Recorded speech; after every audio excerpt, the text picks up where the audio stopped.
एक पत्नी को कोई अधिकार नहीं बनता ये कहने का कि दूसरी पत्नी लेकर मत आओ अपने पति से।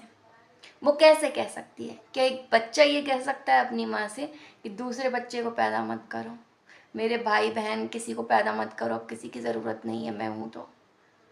अरे भाई, सबकी अपनी अपनी लाइफ है, जिसको जो करना है वो कर सकता है। प्रेम बंधन नहीं लगाता, प्रेम मुक्त करता है, प्रेम मुक्ति देता है, ना कि बंधन में बांधता है।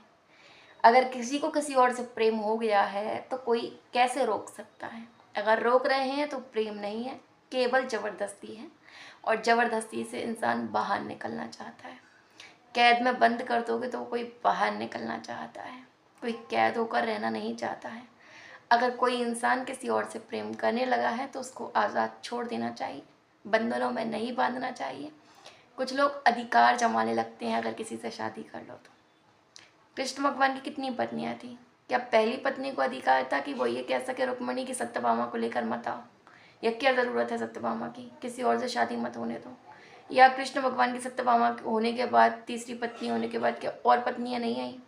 क्या दशरथ जी की और पत्नियां नहीं थी? क्या अर्जुन की एक ही पत्नी थी? द्रौपदी के बाद क्या दूसरी नहीं आई? क्या द्रौपदी का केवल एक ही पति था? तो आप खुद स्वयं विचार कीजिए, आप कैसे बंधनों में बांध सकते हैं किसी को?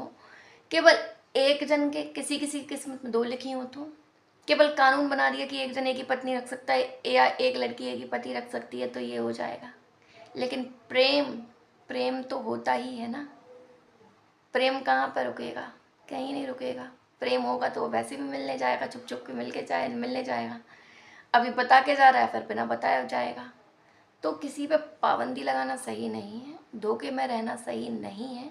जब आपको कोई स्वयं बता रहा है तो आपको उसको स्वीकार कर लेना चाहिए। स्वीकार नहीं कर पा रहे तो स्वयं छोड़ दीजिए, लेकिन किसी को बंधन में मत बांधिए। राधे राधे।